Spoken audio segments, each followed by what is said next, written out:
tumahol na naman ng aso. Kaya no choice, babangon ako. Pero baka isipin nyo na may aso talaga ako dito. Kada umaga, 2 beses ko siyang naririnig dahil yun lang naman ang ringtone ng aking alarm. Bago ko nga pala simulan ng kwentong to, ay magpapakilala muna ako. Ako nga pala si Mr. Miser, isang hamak na gwapo sa mata lang ng asawa ko. Wow! At dahil sakto lang lagi ang oras ng paggising, ay wala na akong time magmuni-muni. Diretso na agad ako sa banyo. Ang kadalasan kong ginagawa, bumibili na lang akong tinapay sa baba, minsan tinapay, tapos kinabukasan tinapay naman kapag nananawa ako. At dinadala ko yun sa opisina basta may katuwang na kape.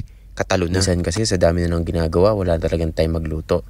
Kaya ganoon na lang ginagawa ko kadalasan. At sa puntong ito, ang hindi ko alam ay tumatakbo nga pala ang oras. Kaya kailangan kong bilisan. Alam nyo ba dito sa Dubai, wala naman naglalagay ng apoy sa tubig ay talagang napakainit. At alam nyo ba, ang ginagawa na lang namin dito para maibsan ng init, maglalagay kami ng kalahating tubig sa timba sa gabi. At sa umaga, pupunuin namin yan gamit ang napakainit na tubig ng Dubai. Kasi sanayan lang naman, hindi naman ibibigay sa iyo ang hamon ng buhay kung hindi mo kayang lampasan at hindi mo kayang solusyonan. Ang drama! Kaya ng isang hamon na ito, ang aking problema araw-araw kada umaga ay ang mag-isip ng ipaparehang isusuot sa paa. Puti bagay sa itim, puti bagay sa pula, puti bagay sa lahat. Kaya mapapansin nyo, halos lahat ng aking sapatos ay kulay puti. Ayaw ko lang naman mag-isip ng mahaba kada umaga kasi talagang sumasakit ang ulo ko.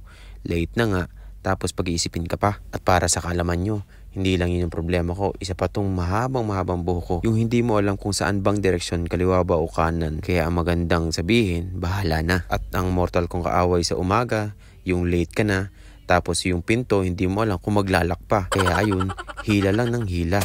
Pero okay lang, kasi sa umaga kailangan good mood tayo para mag-start ang umaga natin sa lahat ng mga bagay na mga gagawin natin na hindi masaya. Ala, naubusan na ng hininga.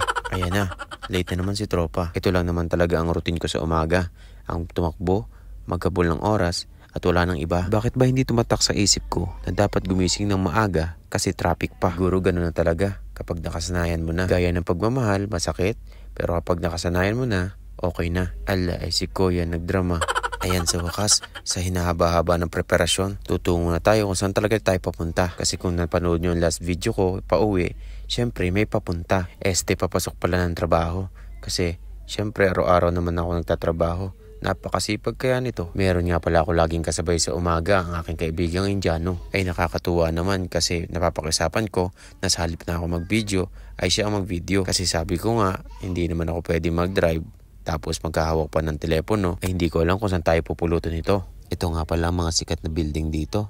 Malapit lang to sa amin. Kaya kung sa ganda rin lang naman ng lugar, ay talagang may ipagmamalaki itong Dubai. Kaso kapag minamalas-malas ka at napicturean ka, bayad ka. Kaya dapat talaga sa lahat ng mga galaw mo, dapat alerto ka. Kasi hindi naman talaga birong mag-drive dito sa Dubai. Akala lang ng iba kapag may sasakyan ka, mayaman ka. Mahirap lang naman talaga kasi mag-maintain din ng sasakyan. Pero kung hindi mo alagaan, lalo ka magagasusan. Pinatagal ko nga palang exposure ko dyan kasi mukhang maganda ang kuha ko dyan. Salamat nga pala sa aking kaibigan na taga-kuha ng video at kakwentuhan. Pero kailangan natin pumunta sa opisina para mag-time in. Sa awa ng Diyos, on time naman. Wow! Pero kadalasan, pumaparada muna ako.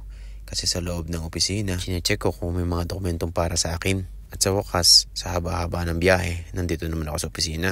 Panibagong bakbakan na naman sa buong maghapon. Pero hindi ko kayo isasama kasi baka wala na tayong magawa sa kapapanood ng video ko. Salamat nga pala ulit sa pagsama sa akin dito. At salamat sa walang pasawang panonood kasi kayo lang naman dahilan kung bakit ko pinupush na gumawa ng mga video araw-araw. Ang mahalaga, good vibes lang kasi yun naman ang napakahalaga. Dahil sa dinami-dami ng nangyayari sa mundo, sa tingin ko, yun lang ang sagot para man lang maibsan at mabuwasan ito. Hanggang sa kasunod na kabanata mga hold up, magtatrabaho muna ako.